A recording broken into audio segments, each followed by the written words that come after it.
Planning a multi-day event or conference? Then you know how chaotic managing show content can get. Version issues, last-minute changes, and the post-show scramble to send out IMAG recordings. ShowSync is built to fix that. It's your central hub for managing presentations, media, and video recordings across your event, without the mess of cloud folders or lost file links. With ShowSync, your show content stays organized, your crew stays in sync, and your post-show video files are delivered faster and cheaper, so you can move on to the next big thing without chasing down drives. Learn more at showsync.ca, because your content should work as hard as you do. Events are more vital and more interesting to companies than they've ever been. Too many brands out there are like, I want them to buy my product. Nobody in the history of existence has ever wanted to be a line item. If you can give people what they want in a surprising way, you will win every single time. Welcome to Production Value Matters, the Business Events Podcast. I'm your host, Matthew Byrne, CSEP. Today, I'm really pleased to welcome Alex Shebar, founder and head of influencer partnerships at New York City Social Club. Alex is a seasoned community director with over 12 years of experience leading innovative campaigns across entertainment, tech, and media. Known for his energetic and creative approach, Alex has built global communities, crafted memorable brand moments, and driven growth for some of the world's most recognizable companies. From influencer strategy and event planning to hosting and content creation, he's a true 360-degree marketer who brings people together and makes it look easy. All right, let's dive in. Alex, how are you today? I'm good. What an intro. It's been a while since I've heard something like that. That's neat. Yeah, absolutely. I've had a couple of guests on the podcast that have said, thank you for writing that intro. Please send it to me so that I can update my bio on LinkedIn. So, honestly, you know what? You're not wrong. That's a LinkedIn headline right there. So I'll take that. If you want to send me that as well. I would love to have it. Absolutely. Absolutely. So, Alex, your career is taking you across journalism, community building, and brand strategy with standout roles at places like Yelp, Bumble, and Culture Drip. But throughout it all, there's a through line of crafting memorable, immersive experiences, especially ones that empower influencers and connect communities. What first drew you to this kind of work, and how has your approach evolved over the years? Yeah, it's interesting you mentioned journalists. That's where I got my start. I wanted to be a journalist so badly. I was so interested in it. I loved telling human interest stories. And when I got my first job at a newspaper right out of college, I realized I didn't want to do this at all. Nothing like going through 4 years of college to get a degree to realize that it was the wrong choice. Now, I will say one thing. I started journalism at the exact wrong time. If I had started 10 to 15 years earlier, I could have made a really interesting features reporting out of it. And if I had started about 10 to 15 years later, even 5 to 10 years later, I could have done video reporting, podcast reporting, things like that. I was placed in the middle of this time where journalism was going through this evolution. And instead of actually tapping into somebody who likes connecting with people, likes building community, this is what I would eventually do with my life. I was put into 3 to midnight breaking news. And so it meant I stood in front of a police scanner waiting till someone was shot or stabbed or something burns down, and specifically someone was murdered. And then I would go to those crime scenes by myself. And I'm 22 and I hate every moment of it.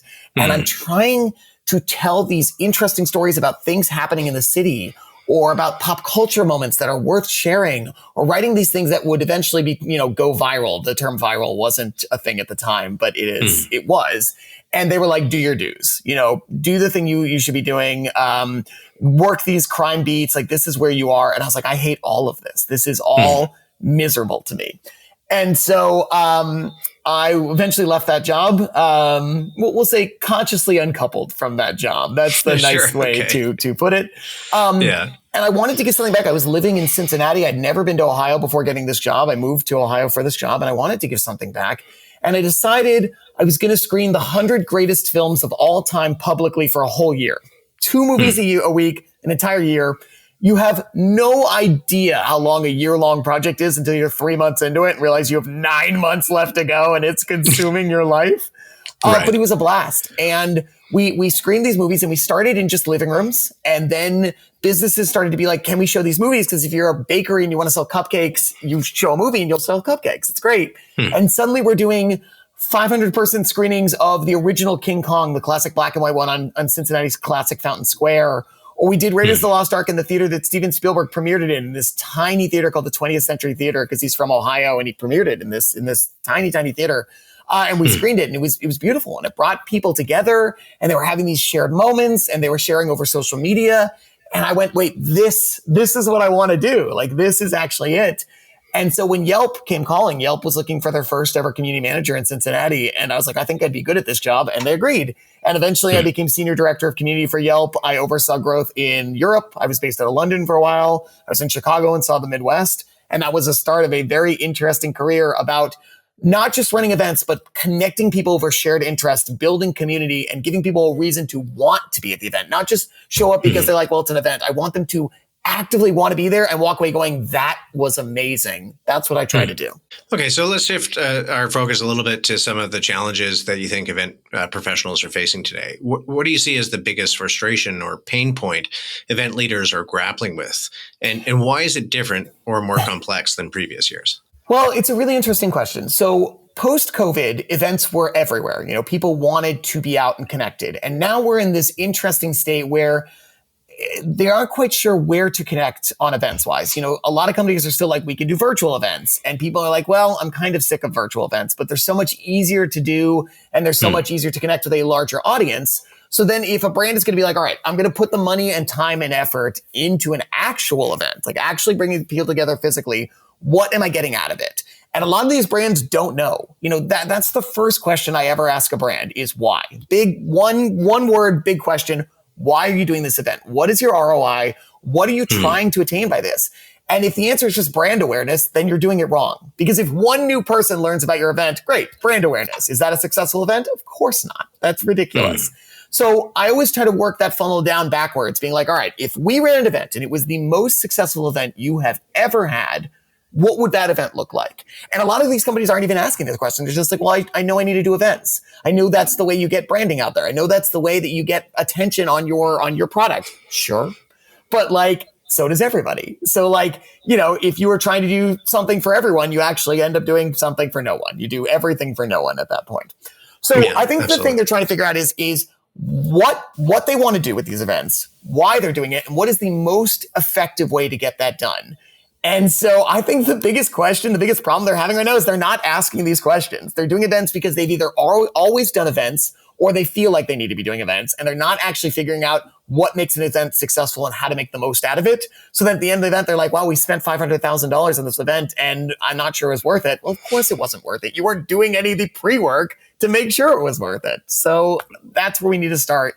Long before the event happens, there needs to be some bigger questions being asked. Yeah, that's really smart. That sort of setting that foundation in the beginning is so vitally important. And I think you're right that there are a lot of people in the industry who are still sort of, we've always done it this way. You know, they're trying to find those historical, predictable results. But the challenge needs to be how do we contextualize our further growth results, and I like that idea of working backwards. And especially again, like I mentioned, COVID at the beginning of that. Once COVID was done, events were on everyone's mind. Every single company was doing events because that's what people wanted. And there's still kind of that desire of like human connection. You know, we're not really that far off of post-COVID, and COVID is still a thing that exists. So people are still looking for human connection. So events are more vital and more interesting to companies than they've ever been. I would honestly say this, that in my career, definitely. And I can't really talk before that, but from trends that I've seen, events are so interesting to brands right now. They just need to do it correctly. Yeah. So you've spearheaded community building efforts at Yelp, Bumble, and later focused on immersive experiences at Culture Trip. Sure. What are some of the core ingredients for building that strong, engaged community in today's fragmented landscape? Community as a whole is, if we're going to talk a very basic definition, it is any group of people connected over a similar interest. You know, this could be communities of people who love Pepsi over Coke. It can be communities of people who hate things. I love community of haters. They're so much fun because they are so passionate about the things that they do not like. And you are connected over that thing of just like pure hate. Great. You can make a community out of that. And many people do. So if you're going to bring together people who are actually interested in that section of like, I want to be together, the answer is, okay, what do you do with it? You have a lot of interest. Interest is great. Interest is the starting point of anything. The opposite, I really believe that the opposite of hate isn't love, it's apathy. It's uncaring. If somebody hates you, as I just talked about, community of haters, they are at least interested enough in your brand to know what it is and want to talk about it. It's not fun to try to deal with haters, but at least they are recognizing that you exist. That is a more interesting place to be in than a community who has no idea who you've been. You're starting from scratch. That snowball is tiny before it builds. That's the hardest place to be in. So if you have a community of people who are interested in it, you already have step one done. You already are engaged with an audience that wants to know more about what you're doing. Now it's about focusing them. It's about figuring out what you want them to do. And unfortunately, too many brands out there are like, I want them to buy my product. Okay, great. I get that. Capitalism exists. You are a business. You need to sell. But if that is where your line begins and ends, you've already failed, because nobody in the history of existence has ever wanted to be a line item. They don't want to be a number. They don't want to be, data on a spreadsheet. And if you treat them that way, that's all they will be. My favorite example of this at all time is Apple. Apple was the classic community immersive experience builder. They, created the first evangelist program. Long before there were community managers, there were Apple evangelists. There were fanboys. They built this community of people who were obsessed with a product that existed in the way they wanted to be. And now they've become the behemoth where people can't live with iPhones. They are a part of our society and they do not care at all. They don't care. They don't care what their community wants. They are not they're not being unique or surprising. They are not doing things that shake the industry in any way. They are just a product machine out there again and again and again. I'm not even saying that's bad. They have hit the level where this is what they can do. But are they innovative? Are they clever or creative? No, not in the slightest. Nobody would look at Apple right now and be like, they are the innovators of any industry. They were for the longest time. And that is how they became the titans of industry that they are today. Great. So brands need to be thinking this exact same way. I'm a big believer that any company that if it wants to be successful, and this is very basic information, it remains true, but easy to say, hard to do. But if you can give people what they want in a surprising way, you will win every single time. Every single time. What they want, done surprising, done in a way that makes them go, wow, or that's so unique, or this is something I've never seen before. And you also have to give them what they want, because too many of these brands out there give them surprising things, but they're hard to use, or they are, there's barriers of entry, or they're not designed for the right people. And so it's really cool and surprising, but it doesn't actually give people what they want. So you got to do those two things together. And events are no different. If you were going to run an event, think about what these people want as people. And I can't stress this enough. It's so amazing when I talk to these brands and they just want to be like, all right, well, we want to make sales. We want, these people to buy things. We want them to tell their friends so those friends buy things. I'm like, if you had a friend and your friend came over and literally started to spout an ad at you, would you want to buy that product? No, you'd want that friend to walk away from you. You'd want that friend to leave because nobody wants advertisements. I mean, look at YouTube where they run these ads before videos and there's like the skip button and it's like 5 more seconds, 4 more seconds. And you're like, please just stay with us for 5 seconds. I've never understood this desire to be like, hey, you have their attention for 5 seconds and you're just like begging them to be there for those 5 seconds before they can skip as fast as possible. Who does that help? Engage with people as people, build those community to actually make them want to be a fan of yours, and they will be. It's not that hard a concept. If you treat people like people, they will be more engaged with the product you're trying to sell than if you just treat them again as a line item or data in a spreadsheet. My God, it seems really simple, but I can't tell you how many brands don't actually think of people as people. So I think that goes into an interesting segue into the next question with, some of the examples of brands you worked with being HBO, Amazon, Showtime, Sure.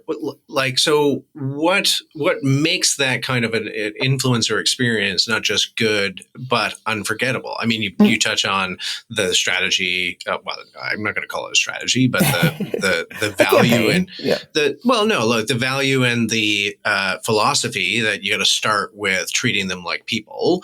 I see. Yeah. How does that influence what you put into making something unforgettable? Yeah. I mean, it starts with, what would make people go, wow? Like what would make people look at this and go, this is worth my time. And WoW can be immersive. It can be, a South by Southwest experience where everything you were stepping into the world, like HBO is great. HBO has built things out for, Game of Thrones, for Westworld, for all their classic shows. You walk into the world. That's amazing. That's incredibly expensive. Most brands cannot do what HBO does to create an experience that makes you go, wow. So if you don't have the money to actively create something that is eye-popping, visual, an experience that people want to share on social media, what are the other things you can do? Okay, maybe there's just a human element. Maybe there's something shareable on a small scale that people actually want to be part of. Like, early on when there were these wonderful photo booths, but they were super customizable. And now, like, you see them everywhere. But like those first people who put out those photo booths where like you could import your name right onto the photo, or you could make it look really special just for the experience. Like it's, if you can figure out something that connects with people on a truly human level, or it's a matter of like having the right staff, making sure that somebody can explain a product to you that isn't just, again, another sales pitch, but like does it in a way that makes you want to be there. A big trend right now, if we're going to move away to like actually connect with people, look at videos, look at TikTok. Like TikTok is a classic example of the human experience. There are TikTok videos that are great, but they don't capture anything personal or connective or human about it. And so you scroll away as fast as possible.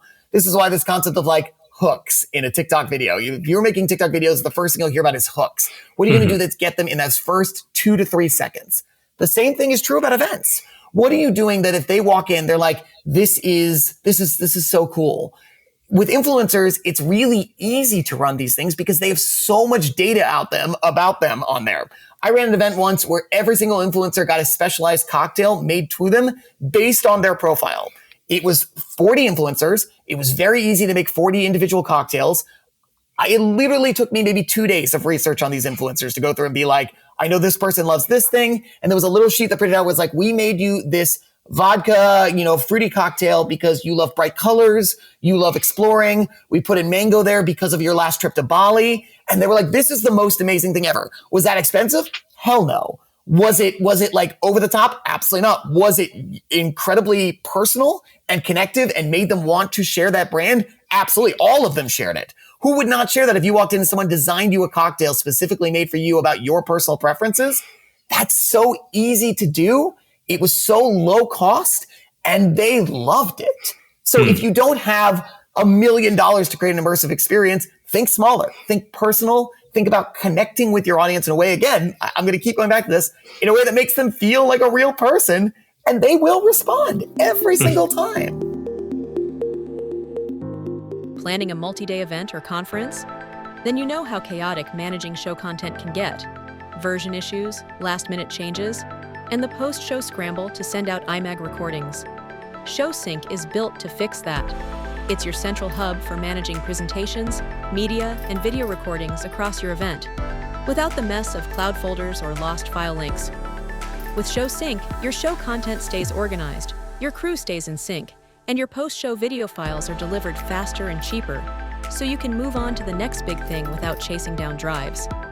Learn more at showsync.ca, because your content should work as hard as you do. Enjoying the show? Don't miss a single episode. Follow Production Value Matters wherever you get your podcasts. And for bonus content, tools, and event insights, head over to productionvaluematters.com and subscribe. Stay sharp, stay inspired. Production Value Matters. So, look, you've worked across global markets. What have you learned about tailoring community experiences for different cultures and audiences? Square peg, round hole is definitely a thing. There are, God, I can't tell you. I can't tell you how many brands there are that are like, we did so well in the US. We expanded across the US. Everybody loves us. We're going to move into Europe and we're going to use the same playbook. And they use the same playbook and they fail because of course they would. Of course they would. It's not the same experience. And I'll even say the US is not the same experience. It's wonderful if you can create a product that does affect, nationally, but the South compared to, say, the Pacific Northwest compared to the East Coast, those are very different people. And if you're trying to run them the same way, it's going to edges are going to fringe. Like they're going to actually butt up against each other. And so if you are going to expand globally, you need local help. You need local community managers. You need local event planners. You need to understand that what you've done previously is going to be similar, but not the same. And if you try to make it the same, they will immediately look at you and be like, this American company, like, of course they're trying to just like butt their way in. This is awful. When I lived in London, I saw it all the time. I would go to these like openings or these VIP events or these influencer events and I'd be like, this is a great event in America. This is a terrible event here. Like I lived in London for the longest time. London, the way people communicate, the way they have conversations is so different. For instance, if you introduce someone to London, a stranger, and you say, hi, my name is Alex, that is way too much information. That's way too personal. Even by saying your name right off the bat, like being like, hi, Alex, big handshake, way too personal. That is like, they're immediately going to be like, like, I'm not into that. And so that's a weird thing in America to be like, what do you mean you don't introduce yourself? What do you mean you don't make a personal, human connection? You don't like want to be emotional with this person. You want to like try to look them in the eye and be like, we are together at the same time. I'm shaking your hand. We're having a moment. That's very American. That is not the same across the board. And too many companies treat it like it is. So if you're going to run international events, find local event planners, local community managers, local marketers who understand the market a lot better than you do. Just because you're not there, you don't understand the market. How could you? Yeah, I have to say that like that's I think that's kind of the backbone of my business is that there are a lot of brands coming into so like I'm situated in Canada and same American brand, European brands or planning teams or management teams come into Canada and they sometimes like yes there's some Canadiana jokes about how much maple syrup and canoes and all that kind of stuff. Mounties, but there Yeah, 100%. I can't tell you how many times I've helped produce an event that has Mounties and Canoes in it, and I've literally gone like, I get that we're in Toronto, but there's like you're only seeing like an episode of like a Canadian comedy show right now. Emphasis on that strategy has to include locals and global partnerships. One of the things I think, post-pandemic has really sort of expanded, and I think is a thing that I think we should all double down on is this idea that no, I don't have to take this brand team from San Francisco and lift them all over the globe to do this thing. Like the fact that we're also used to having video calls and working through digital platforms and all of those just means that we can collaborate globally much better than we did before. So, endorsement on that. Before we move on, like who is that event with Mounties and Canoes for? If you're running a local Canadian event, do you think they care about Mounties? It'd be like running a New York event and be like, we're going to have big apples everywhere. And you're like, what? This is not even like, is this True like, enough. It's embarrassing. Like, my God, do better. Yeah, I 100% endorse you saying that. I think in those cases, it's sometimes for foreign audiences coming into Canada, as and it's like, oh look, you're in Canada, so let's do something kind of Canadiana, right? Even that like serve local food, serve poutine, like serve things that like you will only find there, but it doesn't need to be the cliche, like again, almost embarrassing. 100%. That being said, yes, if you are a brand coming into a country like Canada and you want to do a cool event, don't say, should we have some Mounties? No. The answer is no. Easy no. Yeah, exactly. Yeah, exactly. So, all right. Let's, when you think about the relationship between content and community, which do you think drives the other? Or is it always a mutual exchange? Oh, it has to be a mutual exchange. I mean, what is community without content? And I don't mean like articles or videos, although those are important. You can share those and those do make an impact. But I'm talking about like, people, I guess like when I was, if you were on Discord and you were having an amazing conversation, I wouldn't normally think of that as content, but it is. Like it absolutely is. If you look at this thread about an interest about, again, a community built around a brand who are interested in something. Let's say you're a movie studio and you have a Discord for your latest movies and people are talking, let's say Sinners. Let's talk all about Sinners. They're talking about Sinners. They're putting this whole conversation. They're having deep discourse about this movie, things they like, things they didn't like, things they want to share, things, they've told other friends. That's all content. I wouldn't ever say that to a person because, again, that dehumanizes them. So if you're looking at it as a marketing stance, sure. If you're looking at it as a personal stance, don't call what people are saying content. That's really frustrating. But it does matter. It does connect together because without any of those conversations that discourse right there, what do you have? You just have people standing in a room not talking to each other or doing what there is no community. They are solo going to see that movie and they're not having a conversation about it. And they go, I really like that movie. And they tell no one. That's not community. That's not anything. That's capitalism. That's them buying a ticket and seeing the movie. And that's the product. And that's the end of it. So if you're going to have community, you need to give them a reason to actually want to talk about it. And then they do talk about it. And then that builds more community. And then they talk about it more. It's that amazing cycle of like, the more engaged they are, the bigger your community grows over and over and over again. That's absolutely true. So I don't think there can be one without the other. What would it be? It would be, again, just like random people not talking to each other, which isn't community at all. The question is like, I think the more interesting question is, what do you do with that? It's not just like, do they exist in tandem? Yes, of course they do.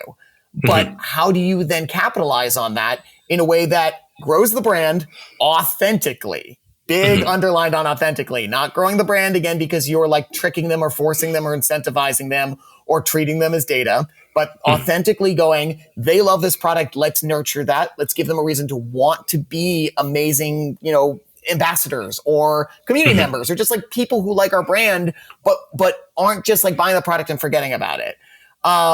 This isn't, I was going to be like, this isn't vacuums, but there are people who love vacuums. Like they love vacuums. They want to talk about the latest vacuum. They share these products about vacuums. Like that's actually really like wrong of me to immediately be like a community of vacuum lovers. No, those are great community members. They're super passionate about what they want to talk about. Okay. Absolutely. It's a smaller community than say like, film lovers, but no less important, especially for a vacuum company.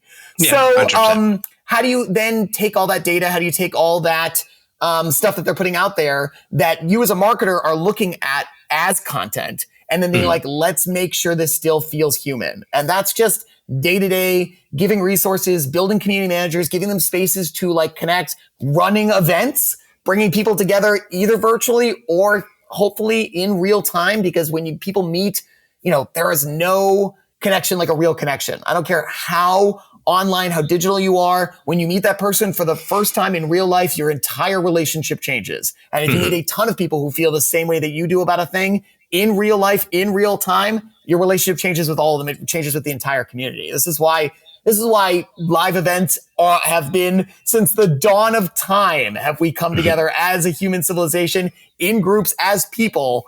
Maybe not to like drink a cocktail together, but like communal community. It is one of the core functions of being a person. To basically answer your question, yes, of course they're in tandem. And then doing something with it is the next level. And doing something with it that's really human is the most important level. Yeah. To be honest, I still see in the market that, especially in the marketing world, that they feel mutually exclusive, right? that you're either putting a bunch of money into content creation and online digital marketing, as an example, or live experiences. Sure. And even like in the structure of most marketing teams on brands and on the agency side, they're sort of separated. Like, we talk to them, we sort of exchange things over a wall, but they're never really truly integrated. And it's one thing that we constantly preach that, yes, you can have a great content strategy to build community and following through digital platforms, but then you need to tie that into the completion of that story or the launch of that story in an event. And then you need to leverage everything that you got from that event into that content strategy. Yes. We talk about hybrid events a little bit, that hybrid's not a format, it's a strategy. I love that. That's awesome. And whenever we approach clients and say, okay, well, let's put 3 cameras on this event because we want to make sure that we get all the angles and some rich content. And there's still a struggle in the market to go like, put a camera at the back of the room and stream it on Facebook. We've got a hybrid event. And I go like that again, you're talking format, you're not talking strategy here. So you spent time as a content creator yourself. How has that influenced the way you work with creators and design influencer campaigns on the brand side? Yeah, I mean, that's why I started my agency. I started this agency, NYC Social Club, because I had been to so many different events that were doing it so badly. It's exactly what you said there. You know, these agencies or these brands would farm out influencer work to their intern because they're like, well, you're a young person, so deal with young people. And you're like, sure. Yeah. It's gotten better. But like, again, I'm a very strapping years old. And, I've been in this agency a long time. And I was at one point a young man. And when I was, kind of growing up in this sort of influencer, I'm quotes, so many air quotes, content creator, whatever you want to call them, this next wave of media. You know, it's not just professional outlets reporting. It's real people with a camera, with a phone, talking about things that are important to them, making influential statements because they have an audience in a way that, again, we have never seen before. So when that was starting, these brands would just be like, okay, we have to get in front of influencers. So we're going to invite them down and they're going to drive anywhere from, 20 minutes to an hour. And then we'll serve them a cocktail and some fries, but they're in our space. So they're going to see it. And you're just like, what a waste. What a waste of my time as a content creator. What a waste of your time as a brand. You have, 30 of the most influential people in this city in your thing. And you're going to, give them a cocktail and fries because it's cheap and it's easy to do. And you're like, well, now we've checked a box. You as an event producer, how many times are they just checking boxes? Exactly what you just said. A camera. We have a camera at an event. It's in the back of the room. I can hear things, but I can't see anything. What is this like? I go to a conference because I need that full visual audio experience. I want to be there in this live room. I want to feel like I'm there. When I'm watching a screen, if it's just the back of the room, I tune out. Like I got ADHD. No surprise. That's the way I'm talking. Which is great for getting things done. Not so great when I'm trying to focus on a conference that I'm actually interested in and the camera never moves. There's no change in anything. There's no energy at all besides a speaker on a stage who is like, again, now 100 feet away from me. This is awful. Yeah. So yeah, it's exactly what you're saying, that these brands are so interested in doing what they think they should be doing. They're not doing it in the way they actually should be doing. And they're not stopping to ask the questions of like, great, they stop at, stage 1. We're planning an event. Where is stage 2 about making that event immersive, experiential, human, like organic, authentic? Like, why does every brand stop at stage 1? Well, because it's easy and it's checking a box. But like, it's not that much harder to then take that and, exactly as you said in the beginning, kind of take that 360 approach, start, middle, and end. What do we want to get out of this? How do we get it out of this? And how do we make sure we do it in the best way possible? And it's really, honest to God, not that more expensive or time consuming. You just got to do it. Understand. So with so many platforms and like now we're seeing micro communities emerging, how do you think brands can stay nimble while building something meaningful and lasting in that space? Yeah. Everything has a cost. And if it's not a financial cost, it's a time cost, it's a mental cost, it's an energy cost, it's a person cost. If you were a very small team, which many of these brands are, they can't do everything. And so I actually love niche communities, micro communities. Those are my favorite communities because you are specifically targeting a group who is very interested in what you're doing. I literally was just having a conversation today about Letterboxd, about the film review app, because they are not an app for everyone. They are an app for people who specifically love film and want to connect with other film lovers. And Letterboxd does this really well. They plan great film events. They have great film social media. They have great film, approachability on the app. It gives you an ability to watch, to mark off all your films that you're doing and then review it and read other people's reviews. They are not going to be a food app. They're not going to be TikTok. They're not going to be everything for everyone. They are specifically for one group of people. And that's why I love that. That's why I actually tell people about Letterboxd, because I'm like, oh, you're a film lover. Are you on Letterboxd? It's the first question I ask when I learn someone loves films. More often than not, especially if they're, a giant nerd like myself, they are. And then, okay, now we are a community of two. We've just immediately built that. That's really cool. So, you know what? You're asking an interesting question. How do you stay nimble? Don't try to be everything to everyone. If you are building your first social media platforms, research where your users are. If your users are only on YouTube, if they're only watching videos, that's the only one you need to be on. If they do not care at all about TikTok, don't make TikToks just because it's popular.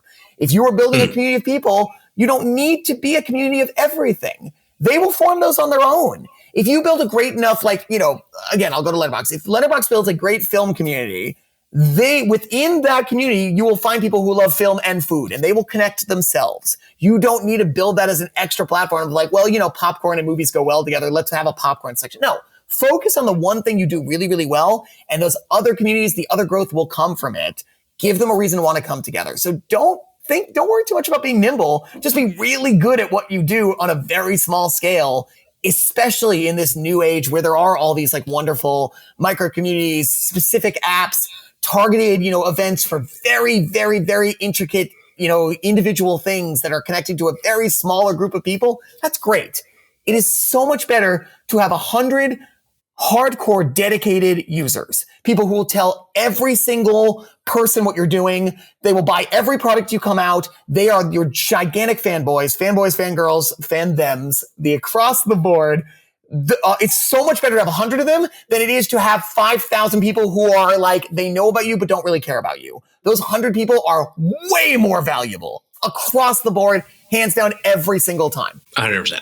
So we always like to wrap up these episodes with some practical advice. So thinking like an event marketer who wants to sort of up their game in community building and influencer strategy. Yeah. What's the one piece of advice that you would give them to make that top of mind for their strategy? Yeah. I mean, it's easy. Just go back. Not as easy. It's actually incredibly hard. But it would be exactly what I said in the beginning. Why? Why are you doing this? Are you doing these events because it's popular? Because you think you should be doing an event? Because you need to do an event? Probably the wrong reason. If you can't find an exact reason about why an event is the right strategy for me at this time, then don't do it. And if you have a basic idea, I want to sell product. I want to grow brand awareness. I want more users.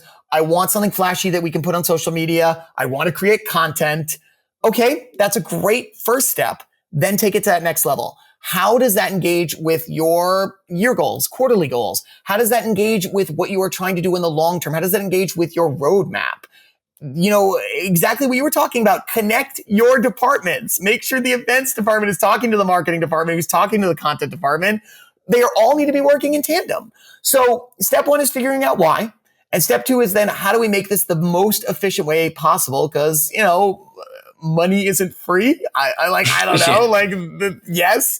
So I'm, you, event producer who is listening out there or marketer or somebody who's interested in events. I'm psyched you want to do an event. They're amazing. Get the most out of it.